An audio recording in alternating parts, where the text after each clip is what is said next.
I was sitting in my kitchen after Dad's funeral, and my son called me at midnight. "Mom, I'm getting married. The apartment and car are sold. Goodbye."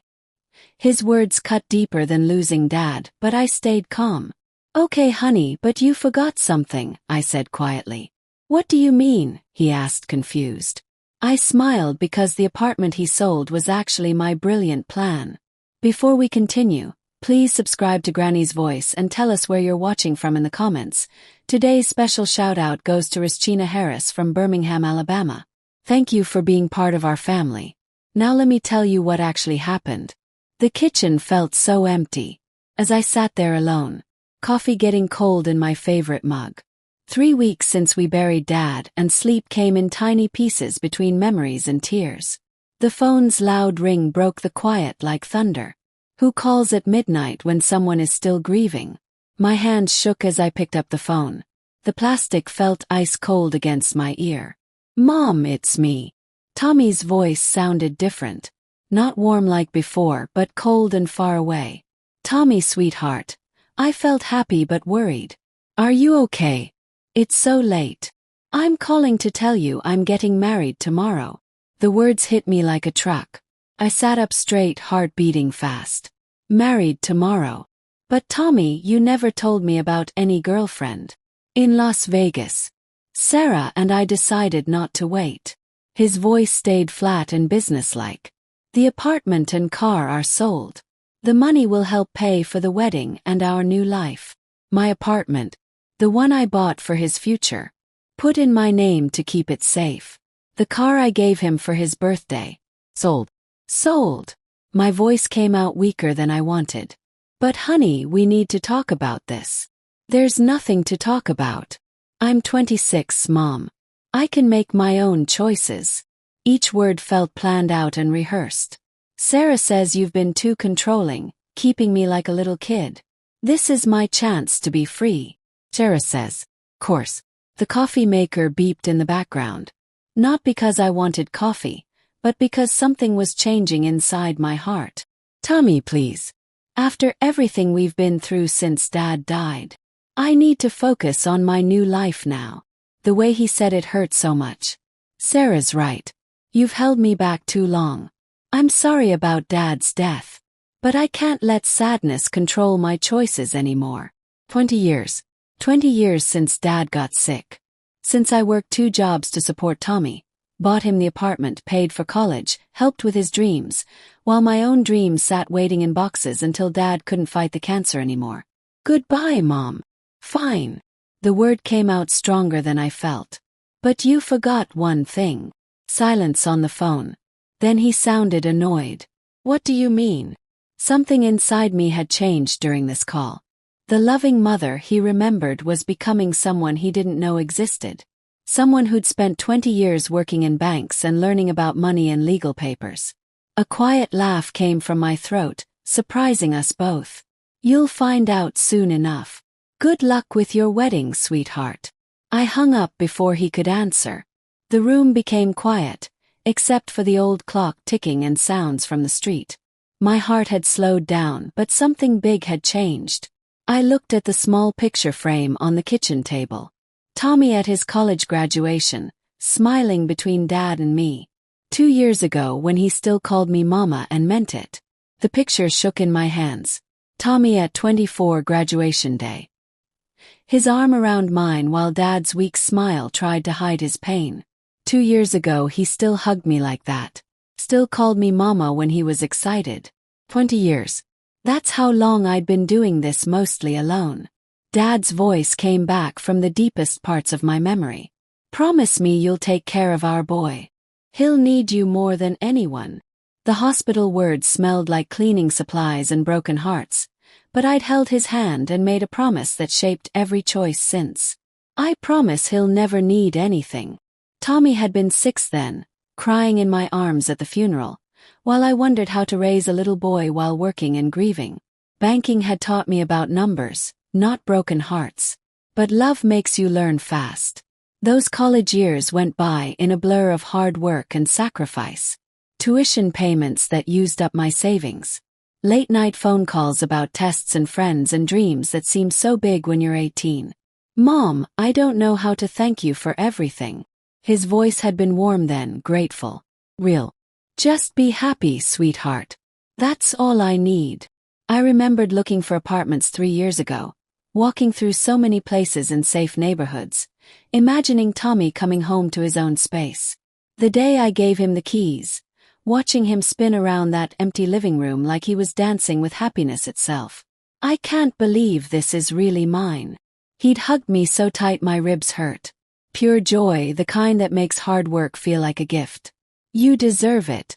Your dad would be so proud. The legal papers had been set up carefully, a trust that protected both of us. Though Tommy never needed to understand those details, he was happy. That was enough. But something changed 6 months ago.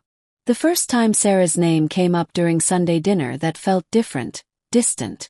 I've met someone special, Mom. The excitement in his voice had seemed real then, catching like a happy song.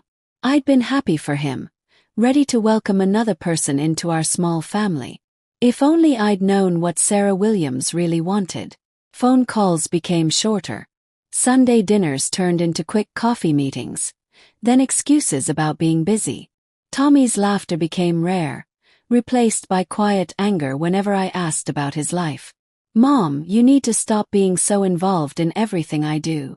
That conversation 1 month ago still hurt. We'd been sitting in his favorite restaurant, the one where we'd celebrated every big moment since high school.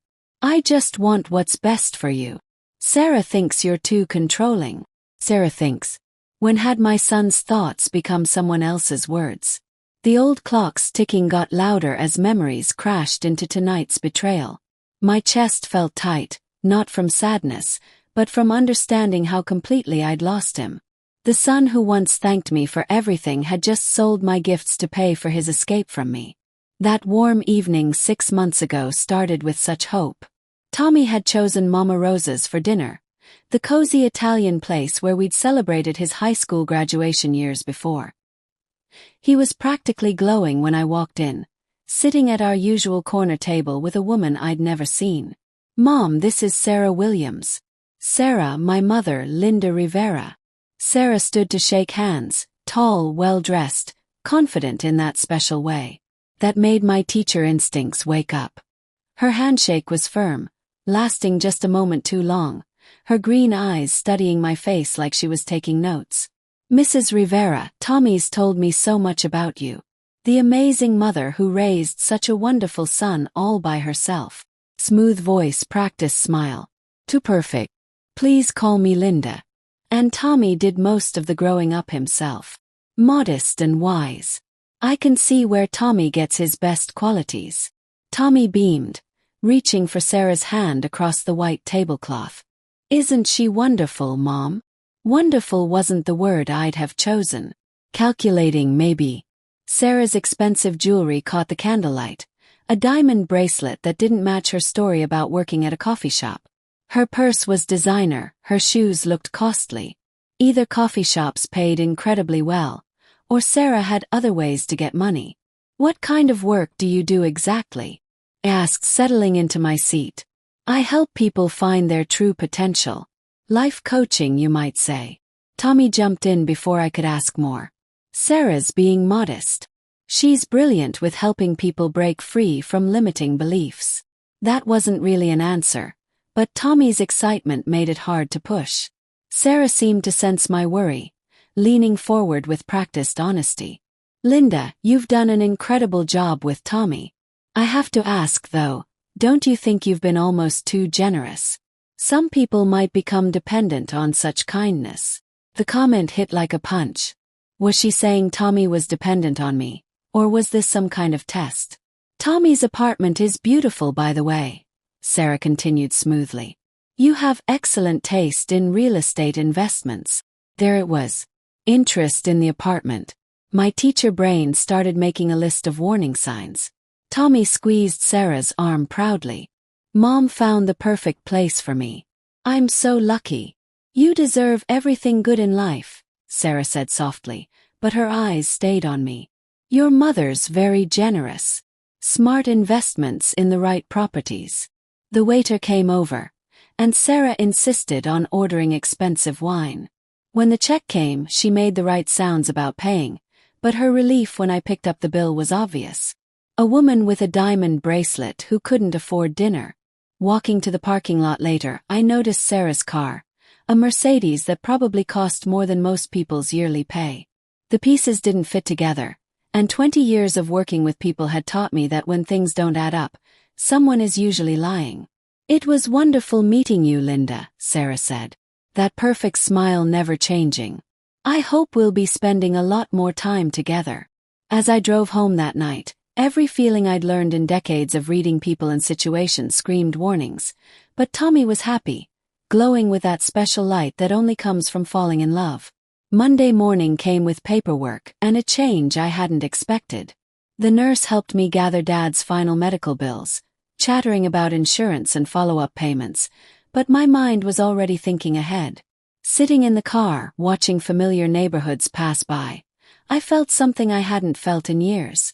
The sharp focus that once made me successful at the bank. My house looked smaller than I remembered.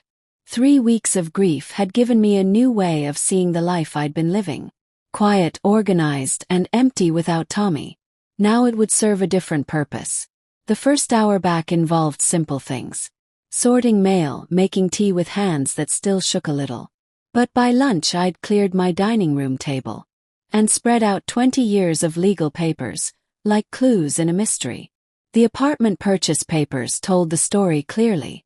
Tommy Rivera was listed as beneficiary, but the property ownership stayed in the Linda Rivera Family Trust. He had no legal right to sell anything. Sarah had convinced him to break the law, possibly without him knowing it. I reached for my phone and called a number I'd kept for years. Peterson Private Investigations. Janet speaking. "Janet, it's Linda Rivera. I need a complete background check on someone. This is personal, but I'm ready to pay whatever it costs." Linda Rivera, "I haven't heard from you in ages. What's going on?" "My son's involved with someone who's not what she seems to be. I need facts, not guesses." Janet had worked with our bank on many cases. Fraud investigations, identity theft, financial crimes. If anyone could uncover Sarah's secrets, it was her. "Give me everything you know about this person." I told Janet Sarah's full name, the Mercedes license plate I'd memorized, Tommy's address where she'd been staying. Janet took notes like a professional. First report in 24 hours. Full investigation within 3 days. My rates are the same as when you worked at the bank. Money's not a problem. I want to know everything. Work history, financial records, past relationships, legal troubles, everything. After hanging up, I organized my space with the careful attention that had once organized complex bank transactions. Legal pads, laptop, phone charger, a teacup that would be filled many times. My dining room was becoming a command center. By evening, Janet called back. "Linda, I've got early findings on your Sarah Williams. You're not going to like this." I held the phone tighter. "Tell me." "Work history is questionable at best. Claims to work at coffee shops, but I can't find any actual employers. Lives in a luxury condo that costs about $3,000 a month. Drives a Mercedes that's financed beyond her means. How does she pay for it? That's the worrying part. Found a pattern. 4 different men in the past 4 years. All relationships ended around the time their money situations got messy. 2 filed police reports that were later dropped. 1 moved to another city. My chest got tight, but not from sadness. What kind of money problems? Credit issues, unauthorized purchases, missing savings. Nothing that stuck in court, but the pattern's clear.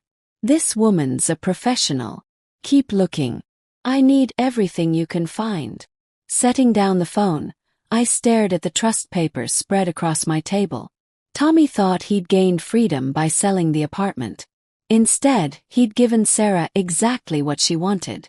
Access to what she believed was easy money. But Sarah had made one big mistake. She'd underestimated the woman whose son she was using. Coffee Corner buzzed with afternoon energy when I arrived at 2 o'clock, choosing a corner table where I could see both the front door and back exit. Old habits from bank security training. Control the space, watch for reactions, remember everything. The manila folder beside my coffee cup contained 20 years of legal papers. That would destroy Tommy's confidence in Sarah. He walked in 15 minutes late. Wedding ring catching the light like a battle flag. Designer clothes, expensive shoes. The confident walk of someone who believed they'd won. The change from my loving son to this stranger still took my breath away. Thank you for coming, Tommy. I wasn't sure you would. He sat down across from me, back straight. I'm here to tell you to stop interfering in my life. Sarah and I are married now. Married. The word hung between us like a weapon. We need to talk about that and about the apartment sale. There are some legal problems we need to discuss. There are no legal problems. His voice carried Sarah's attitude. Everything's been handled correctly. I opened the folder slowly, removing papers that had been filed away since he was 23. Tommy, I need to show you something. These are the original papers from when I bought your apartment. I don't care about old paperwork. I sold it. It's done. Look at the ownership structure. I turned the deed toward him, my finger pointing to specific words. See this part about trust beneficiary versus legal ownership? Tommy leaned forward slowly, reading text he'd never bothered to look at. What are you talking about? The apartment was never legally yours to sell. It's held in the Linda Rivera family trust with me as trustee and you as beneficiary. You can live there, but you cannot sell it without my written permission. The color left his face.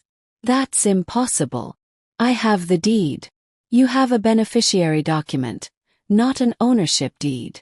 There's a big legal difference. I pulled out more paperwork. Trust setup documents, legal letters, title insurance papers. The sale you completed was legally invalid. His hands shook as he looked at the papers. You're lying. Sarah checked all the paperwork. Sarah isn't a lawyer. She wouldn't know trust structures or understand property law. Each word was measured. Professional. This arrangement is completely legal and fairly common in family planning. This can't be right.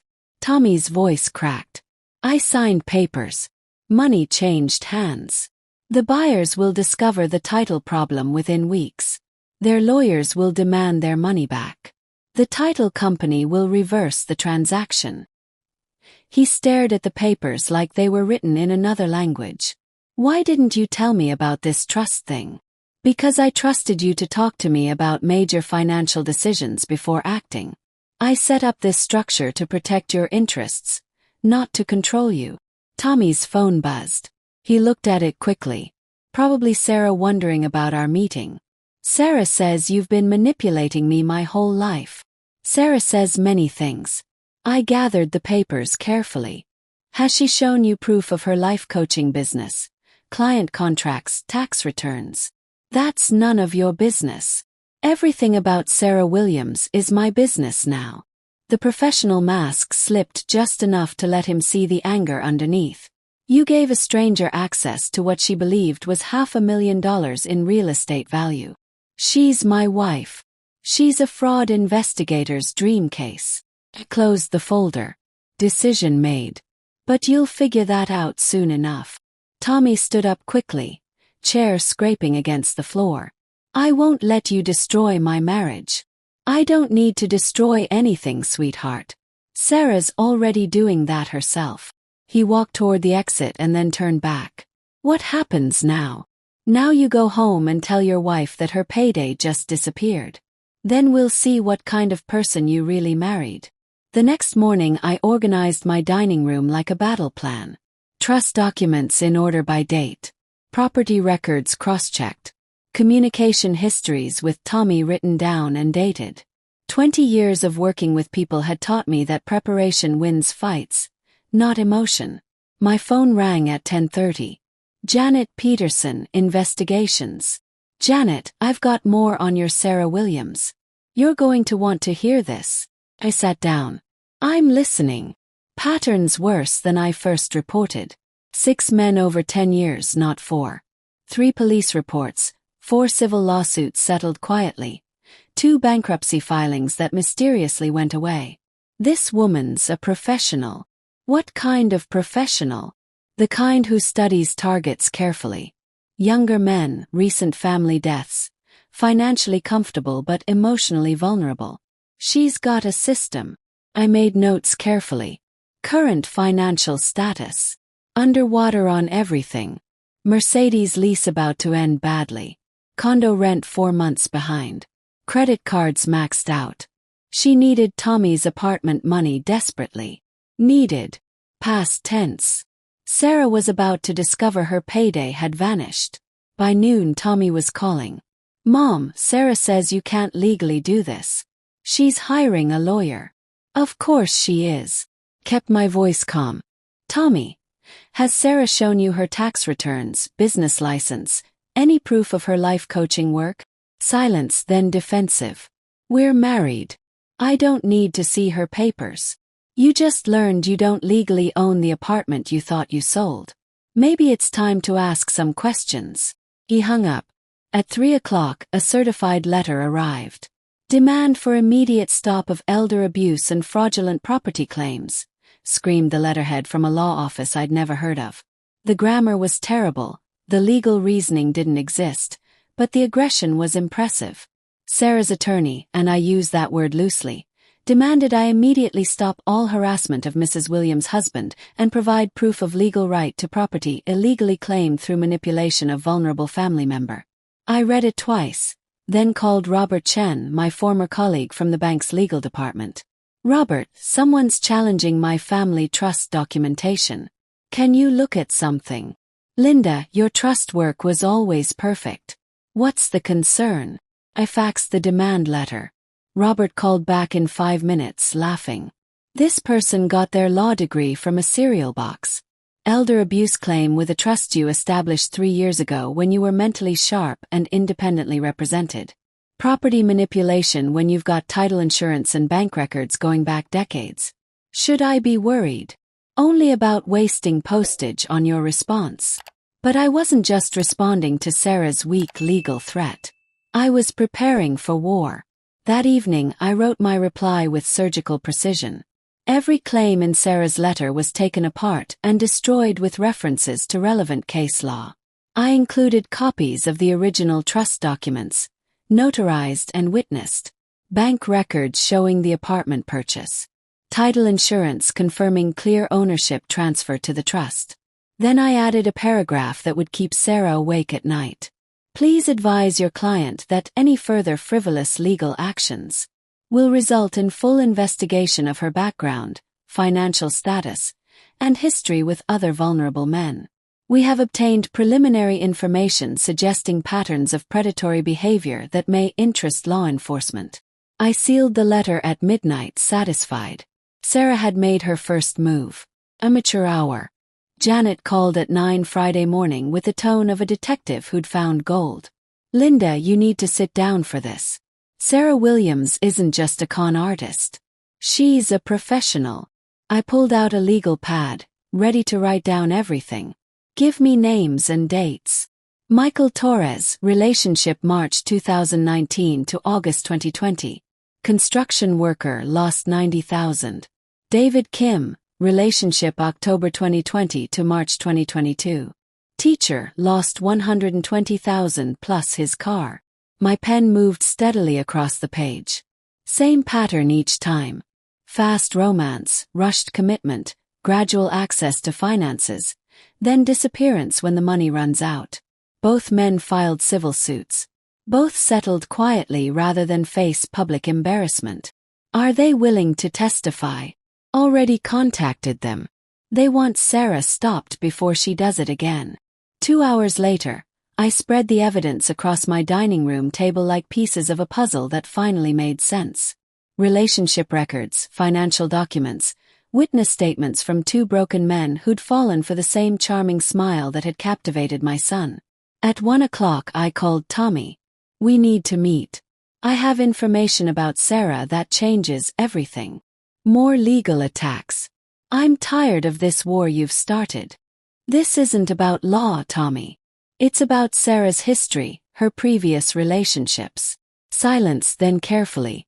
Sarah was never in a serious relationship before me. Coffee corner. 1 hour. Bring an open mind.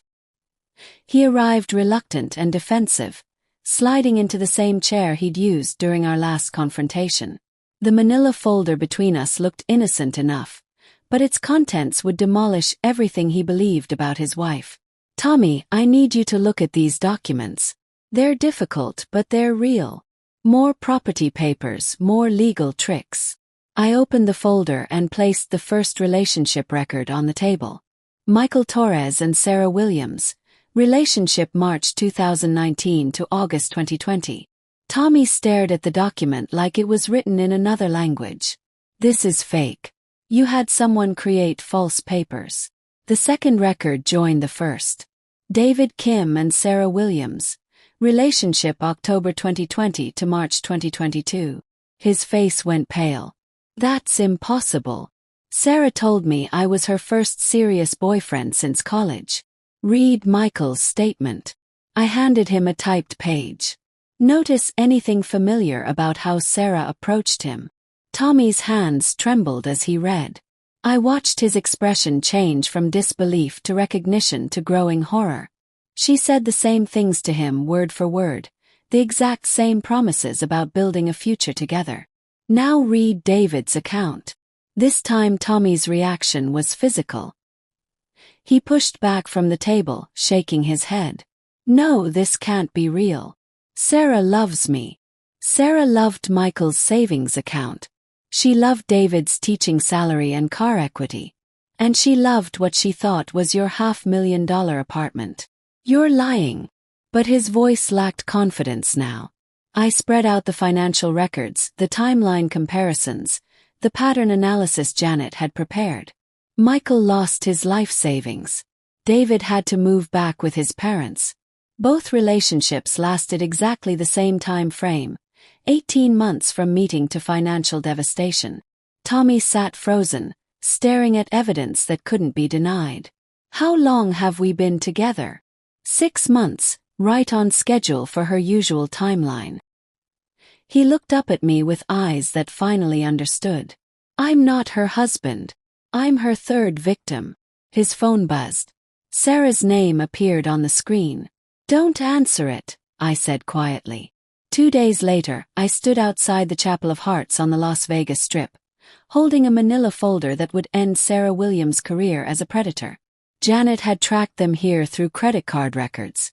Sarah's final desperate attempt to legitimize her access to what she still believed was Tommy's money. The chapel reeked of artificial romance.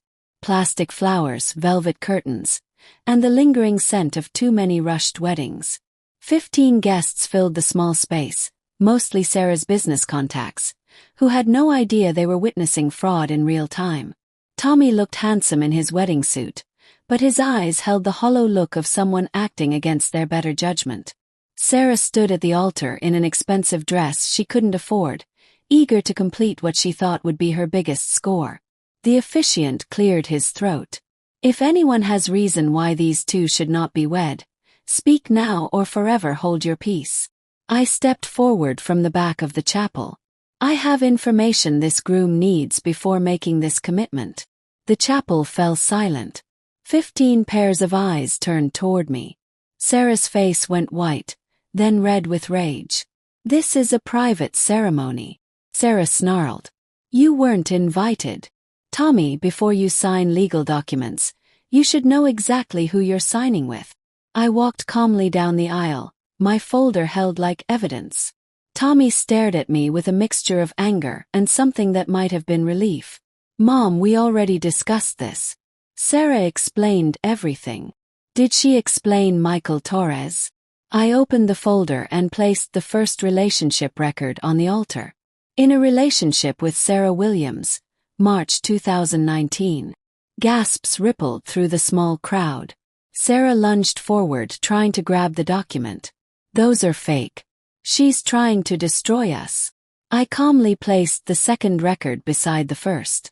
David Kim, in a relationship with Sarah Williams, October 2020. Tommy's boutonniere trembled on his jacket. Sarah, you said these relationships never happened. I can explain everything privately, Sarah said, her charm cracking. Don't let her manipulate you. But I was already spreading the financial records across the altar like a prosecutor presenting evidence. Michael lost $90,000. David lost $120,000.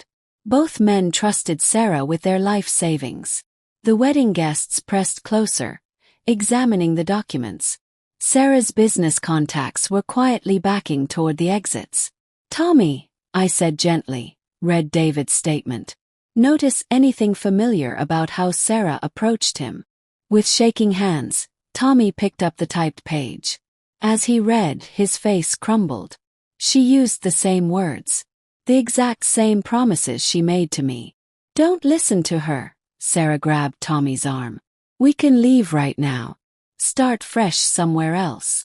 But Tommy was staring at the relationship records, the financial documents, the pattern that could no longer be denied. You told me I was your first real love. You are. These men meant nothing. Then why did you steal from them? The question hung in the air like an accusation. Sarah's mask finally slipped completely, revealing the desperate predator underneath. I never stole anything. They gave me money willingly. The same way I was going to give you money from selling the apartment. That's different. We're married. What's yours is mine. Tommy slowly removed his boutonniere, holding it like it had turned to poison. We're not married yet, and we're not going to be. He walked away from the altar, still in his wedding suit, but no longer a groom. Sarah called after him, her voice rising to a shout. But he didn't look back. As I followed Tommy toward the chapel exit, I heard Sarah behind us, still trying to salvage her scheme. But her audience was gone, her credibility destroyed. Her perfect plan reduced to public humiliation. One day after Las Vegas, my phone rang at 9 in the morning. Tommy's name on the screen. The first time he'd called me since the chapel confrontation. Mom. His voice sounded small, uncertain. I owe you an apology. I set down my coffee, giving him my complete attention. Tommy, you don't owe me anything. I'm just glad you're safe. How did you know from the very beginning? How did you see through Sarah when I couldn't? Experience, sweetheart. 20 years of working with people in banking and a mother's instinct to protect her son. There was silence, then a shaky breath. I feel so stupid. All those warning signs I ignored because I wanted to believe she loved me. You're not stupid. Sarah's a professional. She's done this before and she'll try to do it again. Unless we stop her. That afternoon, I activated the most powerful weapon in my arsenal. My professional network. 2 decades of banking relationships. Former colleagues now working in fraud investigation. Managers who owed me favors. Robert Chen took my first call. Robert, I need Sarah Williams investigated from every possible angle. Business licenses, tax records, credit history, employment verification, everything. Linda, after seeing those documents you provided, we're already moving. The state licensing board opened an investigation yesterday. Her life coaching business is complete fiction. No registered clients, no business address, no valid credentials. What about criminal charges? Building the case now. 3 victims willing to testify. Documented financial fraud patterns.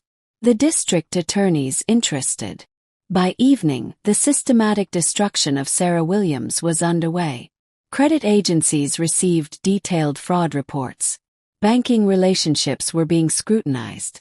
Civil lawsuit preparations were being filed by Michael and David's attorneys. Meanwhile, Sarah was becoming increasingly desperate.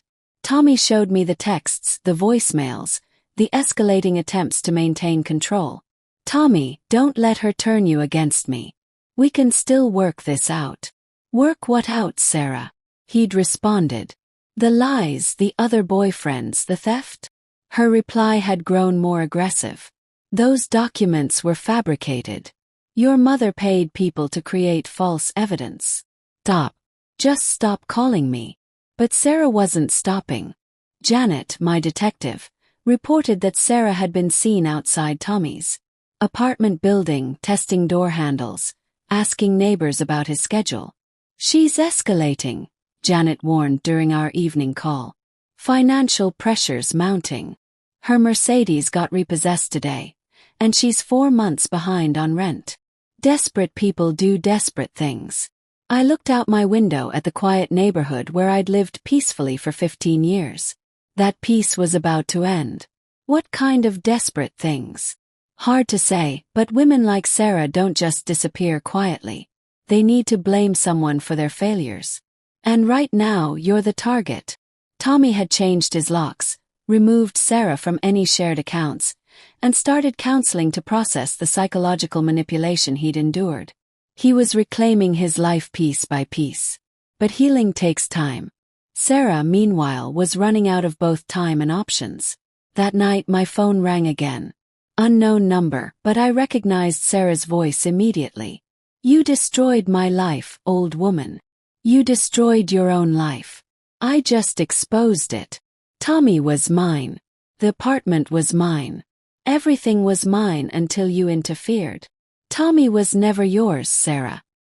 He was your victim, and the apartment was always mine. The line went quiet for a long moment. When Sarah spoke again, her voice carried a coldness that made me reach for the security system remote. This isn't over, Linda. Not by a long shot. March 15th arrived with news that should have been triumphant.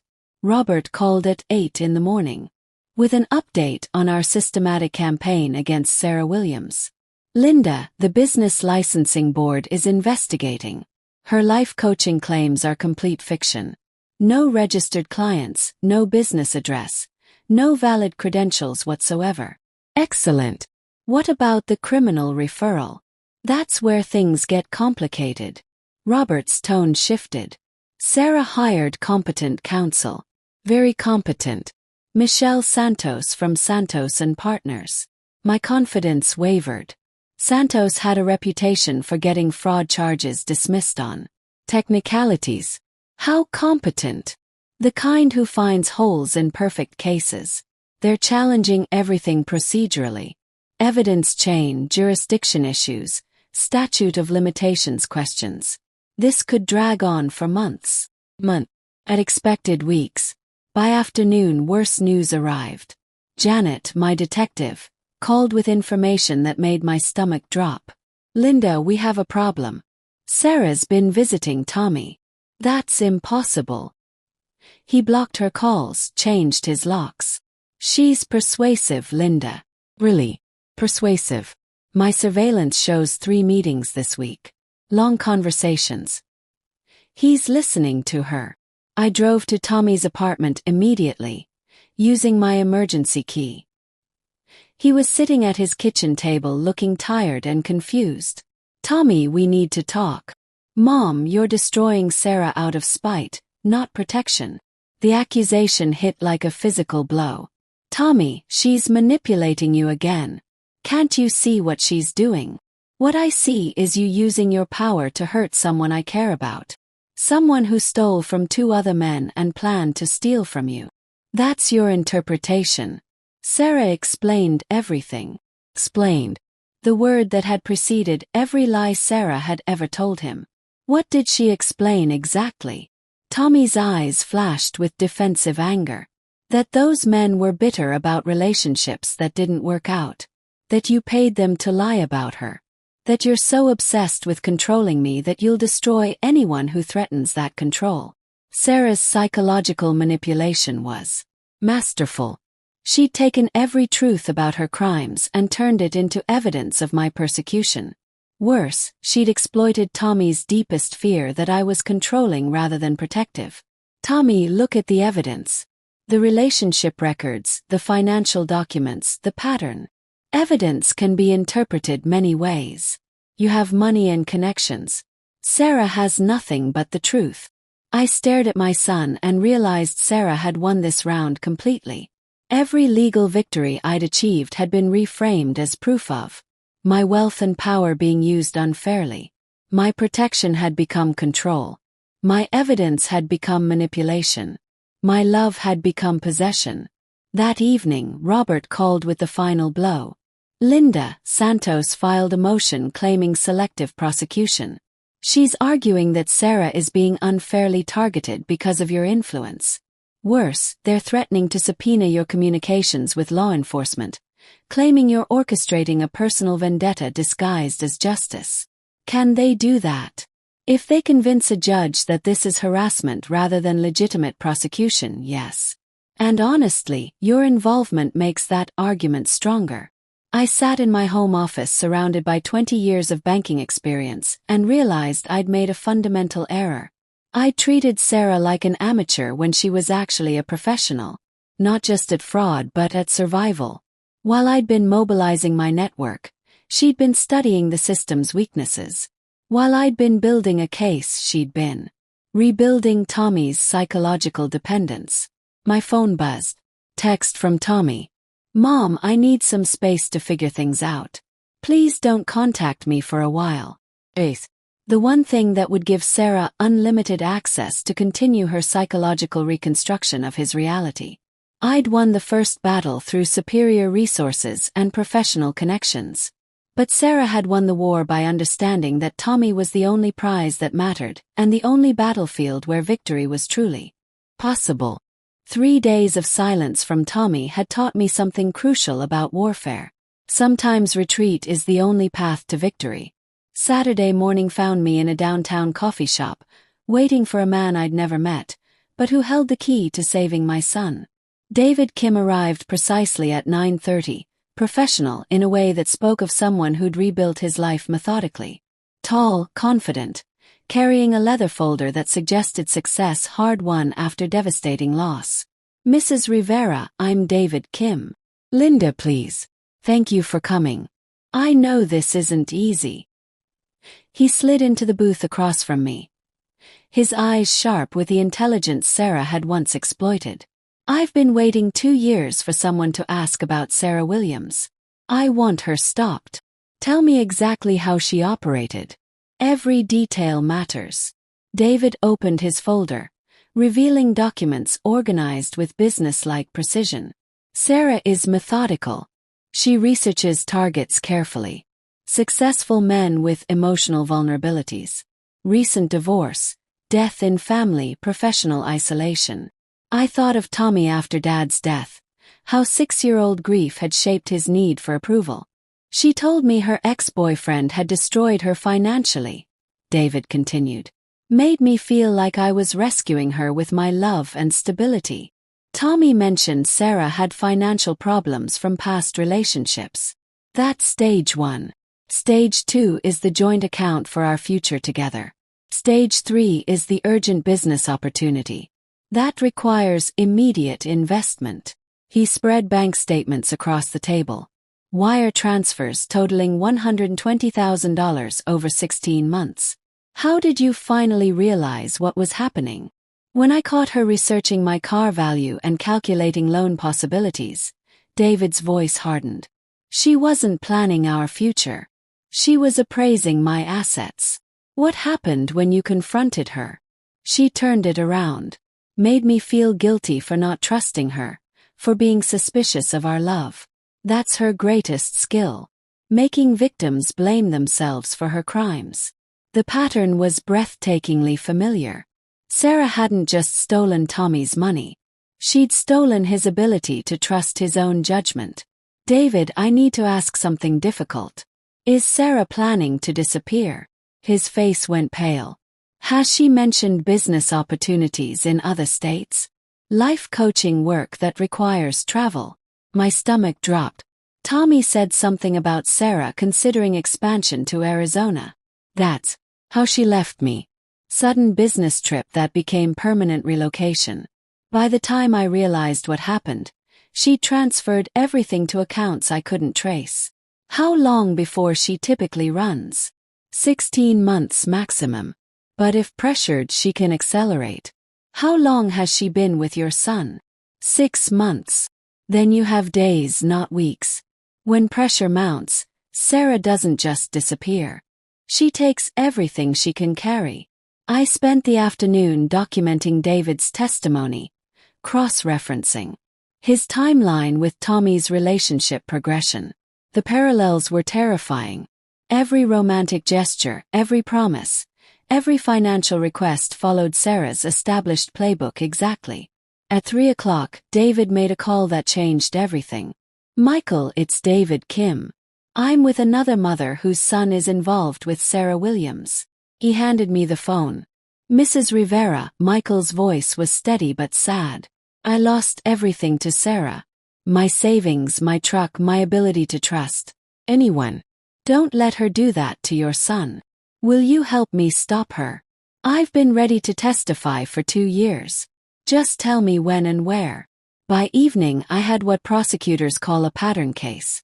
Multiple victims, identical methods, documented financial crimes, and witnesses willing to testify. More importantly, I had something Sarah couldn't manipulate or discredit. The voices of men who'd survived her and wanted justice. But time was running out. David's timeline analysis suggested Sarah would move within days. Tommy was completely under her influence, believing he was protecting her from my persecution. I looked at the evidence spread across my dining room table. Not just documents this time, but the testimonies of 2 men whose lives Sarah had destroyed. Tomorrow I would have to choose between respecting Tommy's request for space and saving him from the same fate. The phone rang. "Janet, my detective. Linda, we have a problem. Sarah's been making unusual financial moves, large cash withdrawals, travel bookings. It looks like she's preparing to run." I glanced at the clock. 6 p.m. If Sarah was following her established pattern, Tommy had less than 48 hours before he woke up to find his life savings gone and his wife vanished. Monday morning arrived with the sound of car doors slamming in the parking lot below. I watched from my kitchen window as Detective Janet Porter led 2 uniformed officers toward Tommy's apartment building. In my hand, I held the warrant we'd obtained, based on David's testimony and Michael's corroborating evidence. The time for subtle approaches had ended. I met them at Tommy's door carrying the complete evidence file. Bank records, relationship documents, witness statements from 2 men whose lives Sarah had destroyed. Behind me, David Kim stepped out of his rental car, ready to face the woman who'd stolen his future. My key still worked.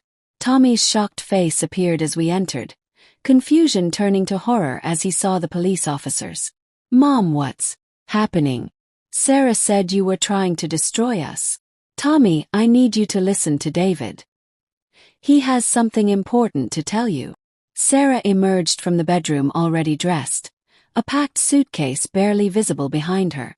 Her confident mask slipped when she saw David. "This is harassment," she said. But her voice carried the tremor of a woman whose world was collapsing. "You can't just break into our home with police." "Sarah Williams," Detective Porter announced. "You're under arrest for fraud in the 1st degree, theft and conspiracy to commit financial crimes." As the handcuffs clicked into place, Sarah made one final attempt at manipulation. "Tommy, you have to believe me. I love you more than anything. Don't let them turn you against me." David stepped forward, holding the file of evidence we'd compiled. "Tommy, Sarah did the same things to me she's done to you. Identical words, identical promises." "That's impossible," Tommy whispered, but uncertainty had crept into his voice. "Sarah loves me. We're married. She was with me too." David's voice was steady, professional. "Then she disappeared with $120,000 of my money." I watched Tommy's face as David spread the evidence across the kitchen table. Bank statements showing Sarah's debts, relationship records proving her pattern, recorded conversations where Sarah used the exact same romantic phrases with 3 different men. "Sarah, is it true?" Tommy's voice broke. "Were you planning to leave with my money?" Sarah's facade finally crumbled completely. "Tommy, they're all lying. Your mother paid them to destroy us." But Tommy was reading David's bank statements, seeing the pattern of gradual financial exploitation that Sarah had planned for him. "That's what you told David," Tommy said quietly. Word for word. I can see the pattern. As the officers led Sarah away, she made one last desperate appeal. Tommy, don't let her control you. This is exactly what she wanted. But Tommy was already stepping toward me. Away from the woman who'd spent 6 months systematically destroying his ability to trust his own judgment. Mom, he whispered, tears finally coming. I'm so sorry. I should have listened to you. You have nothing to apologize for, I said, opening my arms as he collapsed against me. You were being manipulated by an expert. How can you forgive me after everything I said to you? I held my son, really held him for the first time in 6 months. Because you're my son and I love. That never changed. Not even when you couldn't see it. Later, after the police had left and David had returned to his hotel, Tommy and I sat in his kitchen surrounded by the evidence of Sarah's crimes. I feel so stupid, he said. Don't. Sarah fooled successful, intelligent men repeatedly. Her crime wasn't theft. It was making victims blame themselves for her expertise. What happens now? Now you heal and Sarah faces justice and we rebuild what she tried to destroy. Tommy looked at me with eyes that seemed clearer than they'd been in months. Mom. Yes. Thank you for never giving up on me, even when I gave up on myself. Outside, the afternoon sun streamed through windows that had been darkened by deception for too long. For the first time in 6 months, my son was truly home. If you like this story, please like this video, subscribe to Granny's Voice, and share your thoughts about this story in the comments.